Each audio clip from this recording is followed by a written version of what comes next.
Welcome to the Compassionate Leaders Circle podcast. For thousands of years, the sages have known that compassion is a powerful force for good. In the last 2 decades, compassion scholars caught up with these sages, proving that there is an ROI to building loving communities and businesses. This podcast features leaders who can teach us about the power of compassion. I am so delighted to welcome Josh Tetrick, the founder and CEO of Just, to the Compassionate Leaders podcast. I feel like I get to interview a compassionate superhero today. Part of our mission here is to shine a bright light on leaders that are preventing or alleviating suffering. And I feel like you're doing that for people and the planet and for animals. So welcome to the podcast. I'm so honored to have you. Thanks, Laurel. Where are you doing this from? Where are you located right now? I'm in Sag Harbor, New York. And where are you today? I'm in Kauai, Hawaii, which is the oldest island in the Hawaiian island chain. So you might hear some chickens in the background. That's fantastic. These are some wild chickens out there, so hopefully they make an appearance. And do you live there or live in California or both? I've just been traveling around during COVID time. This is one of the stops. Oh, fantastic. Well, I'm about 15 minutes from the ocean on the east end of Long Island. And I don't have any chickens in the backyard, but I have some deer and some baby deer in the forest behind me. So it can connect nature with us as well. Josh, I'm really interested. Why don't you just explain to our listeners a little bit about the creation story of your company? And then I want to circle back to your story, your personal story.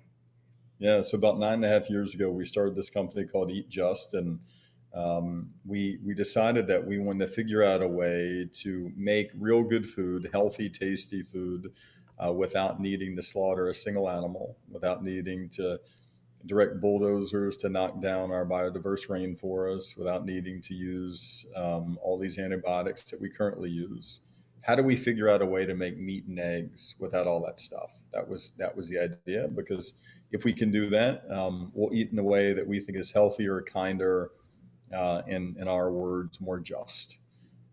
That's a big idea for the company. And we started with the most ubiquitous animal protein in the world, the egg. So it seems like an obvious assumption that an egg comes from an animal, because that's been the case for thousands of years. And about 2 trillion animal eggs were laid last year, chicken eggs. US lays about 10%, China about 33%. And it's just the most consumed animal protein. So we decided that we would challenge that assumption that an egg needs to come from an animal and say, what if it could come from a plant? And what if it came from a plant, if it would be healthier, if it would be more cost effective, and eventually it could replace, at least to a significant extent, the egg from an animal. And then we built a brand and a technology and a business model around this idea that we call Just Egg today. And it's become the fastest growing egg brand in the United States. We've sold well over 100 million of them. We're launching in Korea and Europe. We're available with street vendors in China and Pete's Coffee chain and across the United States, and 20,000 points of retail distribution from Birmingham, Alabama, Walmart to Whole Foods in San Francisco. And then about 4 years ago, we decided to challenge another assumption, which is in order to eat an animal, you need to slaughter an animal. And that, again, feels like such an obvious thing that ends up not being true. And we developed a technology called cultivating meat, which is making meat without all the animals, all the slaughter, all the environmental issues associated with conventional animal production. And it starts off with a single cell. We then identify nutrients to feed that cell, and then we scale it up in a giant steel vessel called a bioreactor. So the end product is the same. Everything that came before it is different and better and safer and kinder. And ultimately, we think that's how the vast majority of meat consumed by all of us will be. So we're running hard on those two things. Our headquarters is in San Francisco. We have folks who are part of the company globally, and we're motivated to get this done as fast as we can. So exciting. So I want to circle back to eggs. I just found out that I kind of suspected it, but I am allergic to eggs. So I eat too many eggs. But how is this egg, your egg, healthier than a conventional egg? Yeah. So got to step back and look at the conventional egg world. 2 trillion eggs laid last year. 99% of those eggs are not cage free or free range or chickens dancing under the sunlight in Kauai. They're the other kind of eggs. Um, and the average cost of an egg globally is about 8.2 cents. So our goal is to say, all right, what if in using a plant instead of an animal, you can make it at first healthier? So I'll start there. It has about 67% less saturated fat. It's entirely free of all cholesterol, including the worst kind, LDL cholesterol. A little bit more protein when you blend our products together per gram than a conventional egg has. And LDL cholesterol in particular is the one piece of our diet that's the most correlated to heart disease and some other chronic diseases like that. So that's how it's healthier. And then from an environmental perspective, all of those chickens, those chickens that lay those 2 trillion eggs are really hungry, and they end up consuming a lot of soy and corn. And that soy and corn ends up being grown on vast tracts of land that formerly were the home often of rainforests. So we cut down rainforests, we grow lots of soy and corn to feed chickens that are laying eggs. And about a third of the habitable land on this only planet that we have is dedicated to that singular bizarre activity of planting soy and corn or other feed for animals that we end up consuming by ourselves or with our family. So we end up using a whole lot less water, land, and carbon emissions than conventional approaches, about 80% across the board. So that's why it's better from an environmental perspective. Yeah, it's amazing. And water, especially if you have folks in California, we know is so important, figuring out how to reduce our water usage.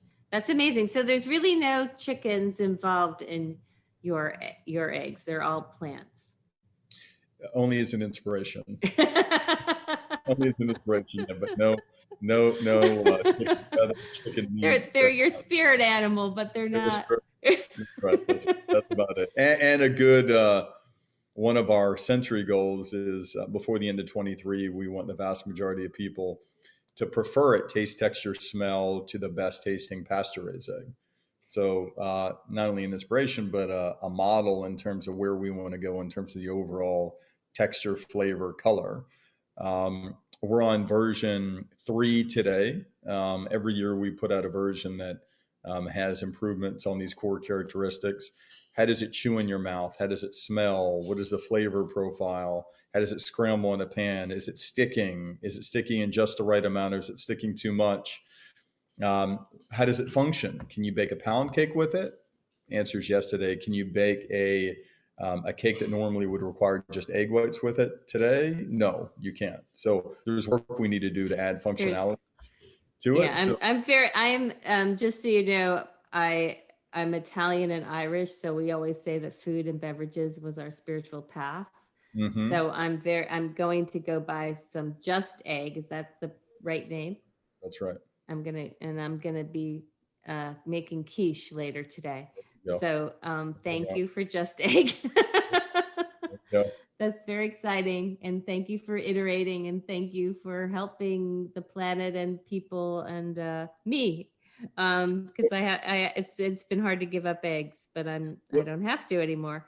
It goes to Laurel, and this is how we approach the company. Generally, it's in food, particularly animal agriculture. What are these most commonly held assumptions that when you challenge them, when you press them, when you poke them, when you look at all angles of it, end up being wrong? And again, this first assumption is, well, of course an egg comes from a chicken. That's obvious. It's as obvious as, of course, if you want to get from, San Francisco to Missouri, you get on a horse and buggy. But at the end of the day, we found the consumer wants something that tastes good, that makes them feel good, that they can afford. And if we can facilitate that whole, taste, feel good, afford process by using a plant, we think we'll be better off for it. Well, I watched the documentary that you and your company were a part of. It's called They Say It Can't Be Done, and it's about amazing innovators like yourself, who are also up against some regulations that may be slowing you down. How are you feeling right now about as far as being supported by the government and regulators Yeah. related to your company and your innovations? Yeah, there are a few dimensions of this. One dimension is, can you sell the product? The other dimension is, what do you call the product? And then the other dimension is, what is the broader set of regulations, incentives, corporate tax incentives, access to land, et cetera, that we would get versus maybe another company? Globally, Just Egg is sold in Singapore, China, US, Canada, soon to be in Europe. So I think generally regulators have been on point about looking at it, about assessing it fairly, focused most importantly on, is this safe for human consumption? The answer has been yes. Making it clear, so as long as it's labeled that it is from plants, that we're being truthful to consumers. So on the Just Egg side, we've had a good time of it. Now on the can you sell it labeling side. Now, on a more broader policy side, part of the reason why conventional egg production is so low cost in the US, about 7 cents per egg, is because soy and corn ends up being heavily subsidized. So you end up subsidizing lots of folks to grow soy and corn that primarily feeds the animals we eat. And we look at that as being a bit off, that maybe we should step back and think about, what does it look like to subsidize crops that people eat directly? Mm-hmm. So maybe instead of subsidizing soy and corn for chickens to consume, it might be better to subsidize sweet potatoes, or yams, or apples, or oranges, or kale, or spinach, something that someone could buy at Walmart or a farmer's market and chop up and eat directly with their family. So that's a regulatory change that might be more helpful. And also Now, may help us feed people who are hungry, yeah, right? yeah. Now on the other thing we do, we can get to whenever you like, the meat side. Yeah, if you don't mind, I want you to start the meat conversation with Yeah. who is Ian? Can you tell me about Ian, and then tell me about, and your brand is Good Meat, The right? brand is Good Meat. It's all under the same company. So with Just Egg, we're using a plant to make an egg. With Good Meat, we're using an animal, a cell from an animal specifically, to make an unlimited amount of meat. So if you think about conventional chicken or pig or beef production, you have billions of animals. Those animals typically are in these large industrial warehouses. They're fed lots of soy and corn. In the case of a chicken, after about 47 days, they're slaughtered, they're chopped up, made into chicken nuggets or chicken wings, chicken breasts, chicken fingers, chicken whatever. And it ends up being not always the best for the animal, not the best for the land, not the best for our health, not the best for the environment, not the best for mitigating zoonotic diseases like COVID-19, which is literally a disease that comes from an animal to a human because of things that we do. So we say, let's cut out the stuff that doesn't make a whole lot of sense. And let's start with the cell. Let's get rid of hanging out with billions of animals and all the consequences of that.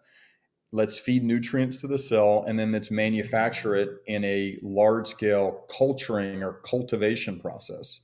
So if your viewers and listeners can imagine walking into a microbrewery and seeing lots of stainless steel vessels culturing beer, instead of the beer in those big vats, it's meat. And today, we're the only company in the world that's achieved regulatory approval to sell it. We're the only company in the world that currently is selling it. We're doing this in Singapore. We're the only company in the world that's initiated an at-home delivery. We're the only company in the world building a real consumer brand around this under Good Meat. So imagine this was authorized in Singapore. If you're hanging out with your family on Thursday afternoon, You open up the Food Panda app, you order some chicken rice at Madame Phan, a Cantonese restaurant in Singapore. Delivery guy comes to you, gives you your chicken and rice, and it is real chicken, but it just didn't require slaughtering an animal. It's Uh, amazing. It's and we're amazing. working, yeah, and we're working to get that approved in the U.S., in China, elsewhere, um, and as a part of the regulatory process, we need to, make sure that we're educating regulators on what this is, what it's not, why it matters. And the Ian film that you mentioned is just one thing that we do to help people to more deeply understand why this matters, and how it could relate to their own lives. So tell, so our listeners don't know who Ian is. So tell us who Ian is. Ian's a chicken, a character in the film that we used to demonstrate that you can just take a single cell from an animal and not harm them at all, and then go through this process of nutrients fed to the cell, and then scale up in this giant stainless steel vessel called a bioreactor. And you could literally imagine a world in which you're eating chicken, and that chicken, whose meat you're eating, is walking around. Which I love. It- I found it very powerful. So yeah, I encourage you all we, to go to Eat Just and meet Ian. And I think it brings it home. It brings it we, home. yeah, we think that the eating of meat in any form necessarily has to be connected to an animal that no longer is living. It just seems so obvious. If you asked a million people, so when you eat meat, does it mean an animal is not here? Well, of course, but it doesn't have to be that way. Um, we've thought lots of things in the past, like in order to listen to music, you have to buy the record, then you have to buy the CD, then you have to buy the digital file. Except 87% of the songs listened to in the U.S. today are streaming, right? We've thought in the past that, well, in order to use the internet, you need to use a computer. Well, that's not true. Now you can use the phone. We've thought in the past, if someone wants to ask someone to marry them, it has to be from a mined diamond. Well, that's not true anymore. It can actually be a lab made diamond. Like all these things that we're convinced are true, press them a little bit, invest in a different way, and all of a sudden they are not so true anymore, and you make something better. So what is the pathway from here to getting this approved in the US? So with it's somewhat similar to what we did in Singapore. So when you think about this process of making chicken without slaughtering an animal, there are a lot of important questions that come up, like where does the cell come from? What is the nutrient composition of the cells? How do you know it's safe making in this large stainless steel vessel? What is the nutritional data? What is the amino acid profile? So all these questions, and all this data, we submitted to the food regulators in Singapore called SFA. They reviewed it, they appointed a safety panel, and they eventually approved it. Same process here in the US, except not only does the FDA review it, but the USDA reviews it. So there's a joint regulatory approach. So far, it's gone well. We'll see how it plays out. I would imagine the US will be the next country that we see regulatory approval for. Probably China sometime after that. And Europe is a little bit more hard to predict. Well, keep us posted on that because we Well, want to help you spread the word when it's available. So let's go back to the science. Where did this science come from? Did you create the science as a company, or did you hire researchers that were already working on it? for meat For the specifically, meat, yeah. yeah. So the broad idea of culturing whole animal cells is not a new idea at all. Pharmaceutical companies have been doing this for a long time. And the idea that you can make meat without slaughtering an animal has also been thought of a long time ago. Churchill has a quote back in the 20s or the 30s that talks about it. And there's a guy named William Van Eelen, who's been at this well before I was born. So this idea that it's possible and the technology was there, what we did is come around and say, let's stop just talking about it. Let's build a technology platform around what is already there. And we knew a little bit about how to make food for a consumer that was safe through Just Egg. Let's apply all those lessons and actually get it out there. So it is interesting that it wasn't me or anyone from my company that was walking around and said, what if that idea was already out there? It just took us to take it and say, all right, let's apply some lessons that we know and really get out and make it real. Wonderful. So we've talked about the business creation story. Let's talk about your creation story. Where did you grow up? And tell me a little bit about, you growing up and the short story of how you became the founder and CEO of a company like this. Yeah, maybe just before I get into that, in case the viewers and listeners aren't fully informed, probably the most bizarre part of our relationship to meet is the decisions that we take that relate to how we just use the planet. So imagine you're floating above the earth. There have been some more of these UFO sightings in the news. So whether you believe it or not, imagine somebody's floating up there. you're floating there, right? You're in your giantless steel UFO and you're looking down. And you're trying to get a sense of what's happening down there on this planet, right? And one thing you're asking yourself is, how are these humans using the land? And then your answer is what seems that a third of the habitable land on this planet is being used for a single activity. And then I'm an alien asking another, oh, what activity is that? It seems like it's to plant soy and corn to feed animals. And then what do you mean to feed? Well, it seems like there's soy and corn planted to feed the animals that these human beings are then slaughtering and eating. And then you can imagine the other alien who's probably pretty intelligent being perplexed and saying, wait a second, so this is the only planet these human beings populate, right? Yeah, yes, sir, that's the only one.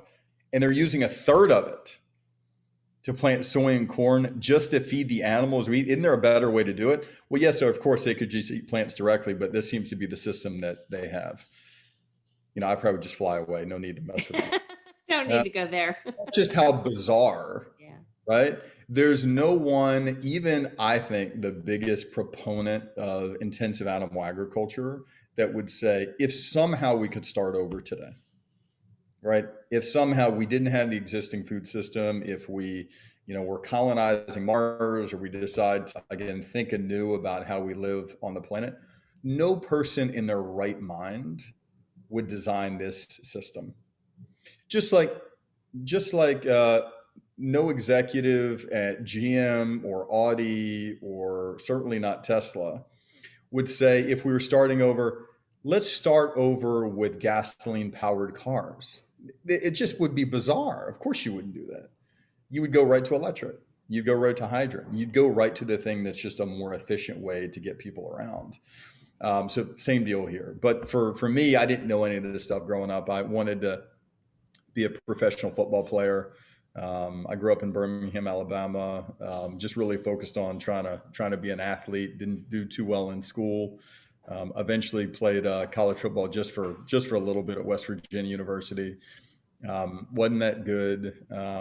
Then transferred to Cornell. Really buckled down academically.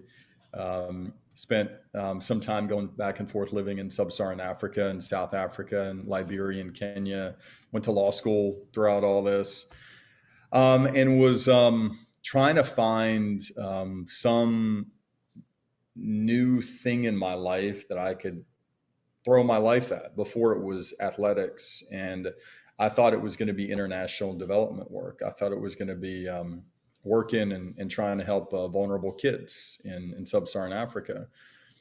And I ended up feeling pretty frustrated when I was there because some of the nonprofits that I was connected to just weren't moving as fast as I would want.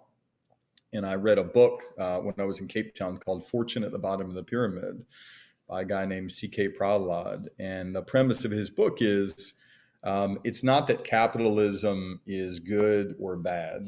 It's that capitalism is a system of doing things, and that doing can be destructive or the doing can be helpful. And it just depends on how you use it. but if used properly, it can end up solving a whole lot of problems, whether that's poverty or climate change or other issues. And it really, I was really caught by it. And I really started to think about how would one direct capitalism towards solving a big problem. And I was lucky enough to have a best friend, also the co-founder of the company, named Josh Balk, who really opened up my eyes to how broken our system of food production is, especially on the meat and egg side. And that led me to asking a buddy of mine to hang out on our couch for 6 months while I figured this stuff out, raised a little bit of money, and then we're off to the races. By the way, you and I have Cornell in common. I went to the hotel school undergrad. Oh, very cool. What did you? Which did you go to? Agriculture? Arts and sciences. Arts and sciences. Excellent. Sociology. And I grew up near Ithaca, so you're a tough guy if you survive those winters. No wonder you're in Hawaii.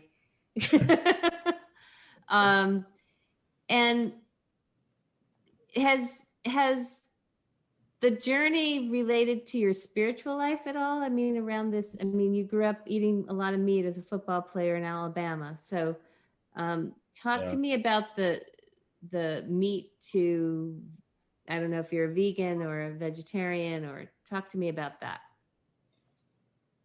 I don't know what the right term for me anymore is. I grew up eating. I'd be surprised if anyone watching, listening to this has eaten more meat than I have in my life, just from years of 3 to 16. A lot of barbecue. A lot of barbecue, a lot of chicken wings in particular, a lot of hamburgers, just a lot of meat. And I became vegetarian shortly after I stopped playing football, and eventually moved entirely to plant-based some number of years later. And now I, for the most part, am plant-based, except when I have the opportunity to eat our cultivated meat, in which case I eat it happily. So maybe it's like happy meat. We have to come up with a new term for what you are, right? Happy meat eater. That's right. It's kind of like, it's kind of like I, as someone who cares about the environment, the idea of, let's say owning a big, Hummer doesn't exactly appeal to me, but make that sucker electric, I'll buy it right now. So it's not about the Hummer. It's not about the meat that I have an issue with. It's the stuff underlying it, right? If you can move the animal slaughter away from it, you can move the harm to our environment away from it, like fry up some burgers, let's go. So that's my approach to it. In a deeper sense, I find there are a lot of reasons why I think moving away from the conventional system of meat production matters. The environment and zoonotic disease, and health. For me personally, and this is not always a thing that drives most consumers, but for me personally, it's a very simple notion around why cause any harm if you don't have to. It's compassion. It's compassion. It doesn't make sense to me that if you don't have to slaughter an animal in order to have breakfast with your family, in order to nourish yourself, why would you do that? And I find it, one of the most beautiful things I find is how clear-eyed kids are about this. I had the chance to show that Ian film to a group of 7-year-olds in Singapore. And at first I thought, man, this is a little bit heady for 7-year-olds. I'm not sure they're going to really understand cultivating meat, bioreactors. But I showed that Ian film to them. This little girl raised her hand and she said, like in her 7-year-old way, I can't do an impression of her, but in her 7-year-old way, like, so it means like we don't have to hurt the animal to eat chicken. I was like, you got it. She was like, I'm in. Yeah, that gives me chills. It's very simple, very powerful. Simple. We don't have to overcomplicate things.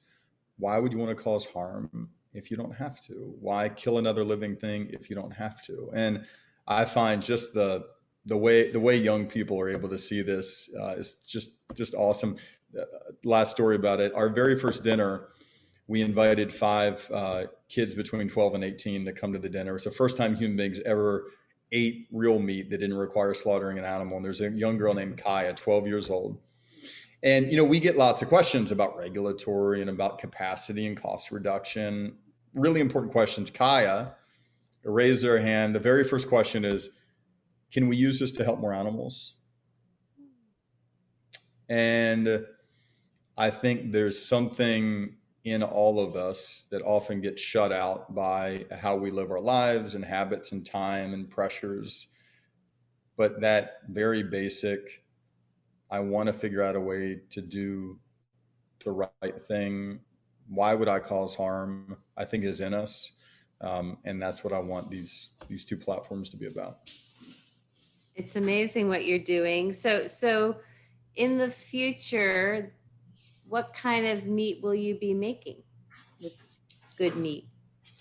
So we want to get at all the major kinds of meat and seafood there is. So we're going to start with chicken. Beef will be next year. Then we'll move into pork, duck, and turkey, and even seafood. I've had the chance to get really connected to the oceans here in Kauai, and the consequences of our industrial system of production. You end up having nitrogen spill off that injures our coral reefs. Overfishing ends up meaning that when you're taking your young kids snorkeling, instead of seeing an abundance of marine life, you see 1% of what you might have seen 70 years ago. So we eventually want to get into marine animals too, like a bluefin tuna, like shark fin. But it's a chicken, then beef, then pork, then probably one or two other land animals, and then fish. And the real goal here is I have a 2-year-old niece named June, and by the time June graduates from high school, I want the vast majority of meat that's consumed not to require killing an animal, tearing down a forest, using any antibiotics. And I think we'll live in a much kinder world if we can figure out a way to get there. It's an amazing vision. It's an amazing story. I do feel like I'm with a compassionate leadership superhero today. I'm so honored I got to meet you. So how can we all help the people that are listening? Yeah. How can we help your company and, maybe communicate to our congressman, or how can Yeah. we help? Yeah. I think there are a couple things. The first thing being the most important, that when you decide to be a little bit more intentional and pause, if only for a second, before you have that food that you've always had, and ask yourself, does this feel like me? Does this feel like it is aligned with the best of me?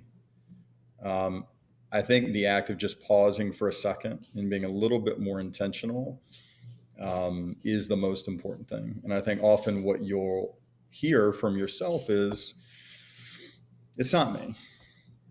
Eating that conventional animal product doesn't feel like it's the best of myself. So I think that's my biggest ask to the people that are hearing this. The second is, if you're thinking about starting a company, you should. There's not going to be just one company that does this. There are going to be companies all over the world. And I want other people to start things and get out there and solve this problem. And then the third is, the more that regulators and our other public officials recognize that a new system of meat production is important for this country, is important for our world, the better. And I think a whole lot of things come from that: different incentives, access to land, a more evidence-based regulatory approach. So just contacting your leaders and saying, hey, it's a big deal to pay attention to this, to think about how you create a system that's more conducive to this, that really matters. But it starts with just pausing in your own home when you wake up in the morning and saying, does this feel like me anymore? And I think often you'll find that it doesn't, and there's something better. Thank you, Josh. It was a pleasure being with you, and it's been so inspirational, and I can't wait to go out and get my Just eggs and circle back with you and let you know how it goes. Good. Well, thank you for paying attention to this. It means a lot to me. Yeah, thank you. Thanks for listening to the Compassionate Leaders podcast. You can learn more about us at compassionateleaderscircle.com. Please join us each week as we shine a light on compassionate leaders making a positive impact on their communities and the world.